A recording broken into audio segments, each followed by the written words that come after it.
InfoScope land management system allows you to effectively automate and address areas such as tenement compliance, stakeholder engagement, ground disturbance, environmental obligations, native title, cultural heritage and land access. Talk to us today about a comprehensive solution catered to your operations.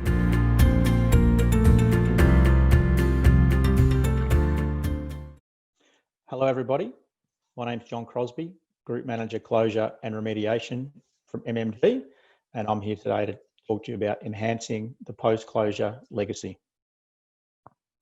There's the obligatory disclaimer slide here, which I'll just skip through, and a quick overview today. So I'll quickly talk about MMG, who we are, how to define the post-closure legacy, the closure function as a technical and financial discipline, interdisciplinary collaboration in closure, business and mine planning, stakeholder engagement, as well as repurposing and economic transitioning post-closure, and how all of these contribute to the post-closure legacy.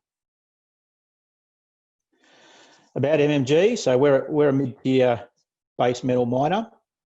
We have operations in the DRC in Africa, in Australia, and in Peru, where our flagship Las Bambas copper project sits, which is one of the top 10 copper producers in the world.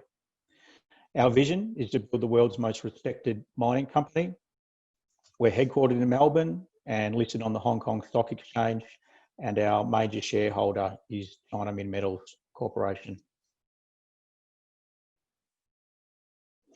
So how will our legacy post-closure be defined? The mining industry's legacy on both the landscape and our communities will be the enduring reminder of the sector's overall sustainability performance. Leaving sites and their individual landforms safe, stable, non-polluting, and able to sustain an agreed post-mining land use is the minimum expectation now. Within the current context of evolving societal expectations and a large trust deficit amongst some stakeholders, particularly related to recent tailings dam failures and cultural heritage destruction, there's an increased focus on social value, social prosperity, and closure is truly a financially material ESG risk that these stakeholders are focused on. Other aspects of our legacy are the taxes that we pay, both company and payroll, the royalties, our employment opportunities, procurement, the lifestyles we offer, infrastructure, and our social development programs. It's not just about our residual environmental impacts. And to manage this, companies require a strong internal closure planning function, which can be further enhanced throughout the mining life cycle. It's not just done at the end. So what is the closure function? So closure planning is a specialist field where practitioners like myself collate baseline data, we assess future land uses and risks, lead the integration of multidisciplinary studies, develop closure strategies and business cases, engage with a lot of stakeholders internally and externally. We help identify opportunities for social and economic transitioning. We estimate the costs of all these and also project manage the execution of the closure and rehabilitation. Within MMG, we've developed our own closure competency framework, and there's key areas of competency that we've defined, which are on the right-hand side of the screen there. I won't talk to those in a lot of detail because I don't have much time, but we feel that helps us to build a stronger connection between the E, the S, and the G in ESG, relating to our closure risks, and it will help us enhance our post-closure legacy. The framework also provides for other core disciplines, so not just closure, it also provides for geologists, mining engineers, business analysis, etc. And if you're interested in a bit more detail, in Australia, we have the Closure Planning Practitioners Association, and they've developed their own competency framework, which you can see online. There's a link at the bottom of the screen there, which you can view that and read. So internally, there's many interfaces where closure has to integrate with for effective closure planning. And the wheel here is just an example from MMG. So closure, we work very closely with operations, which is obviously where a lot of our liabilities are made and also our opportunities are realised. Risk is key to informing all our work. technical services. That's where closure function sits within MMG. So right next door to the geologists, mining and geotech engineers, metallurgists, tailings engineers, water engineers, etc. And we also work very closely with our finance department. So business valuation analysis, accounting in terms of our liabilities on our and provisions on our balance sheet and financial statements, as well as treasury and tax. Closures embedded in our project and study processes. Right from the beginning of these, closure strategies and costs are estimated in every study phase. Obviously M&A, due diligence, closure liabilities and risks are embedded in those processes too, and the rest of those wheels disciplines too. So you can closure integrates with many different areas of our business. And to help operationalise those integrations and collaborations internally, we've lent on the ICMM. They've produced some leading practice guidance on closure.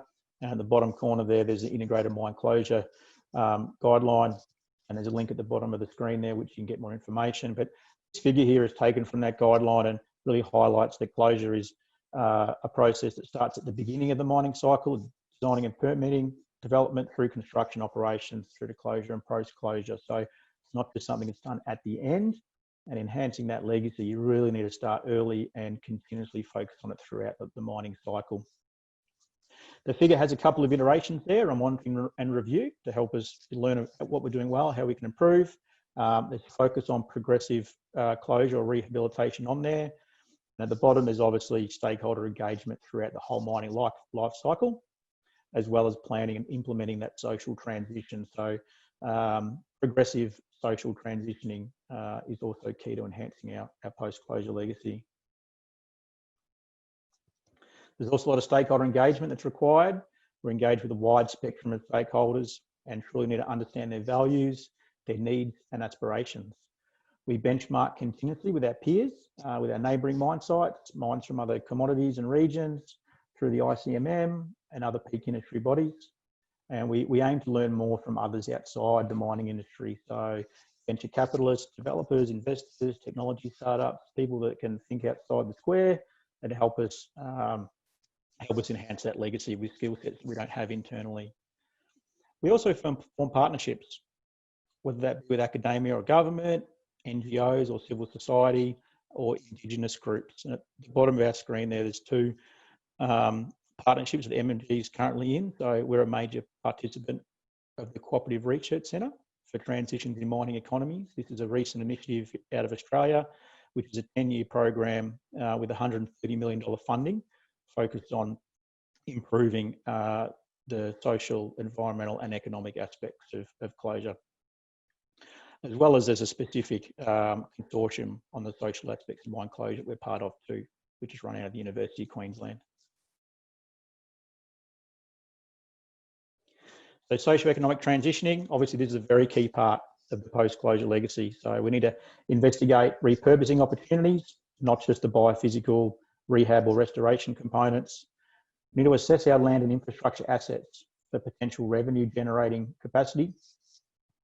We need to look into livelihood diversification, help build resilience in local supply chains, our labour force and the economy to help them pivot out of mining dependence. We also align our social development and investment programs with the UN Sustainable Development Goals and our proposed post-closure land uses. So it's not just short-term thinking in terms of philanthropic programs, it's more strategic in nature. And we also seek financing assistance, appropriate liability transfer mechanisms where possible. So in summary, as an industry, we can enhance the post-closure legacy through accepting that closure as an ESG risk is financially material.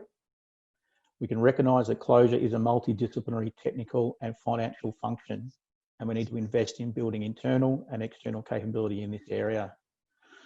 It's essential to integrate closure into business and mine planning processes to help us minimise the impacts and liabilities, but also enhance those opportunities.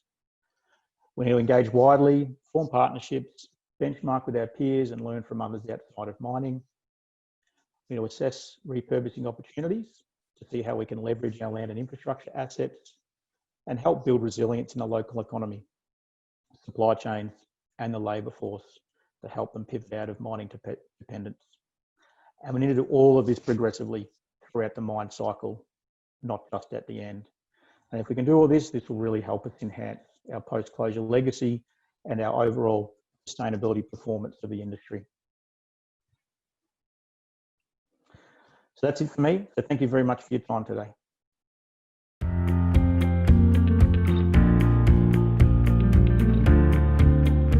The InfoScope land management system allows you to effectively automate and address areas such as tenement compliance, stakeholder engagement, ground disturbance, environmental obligations, native title, cultural heritage and land access. Talk to us today about a comprehensive solution catered to your operations.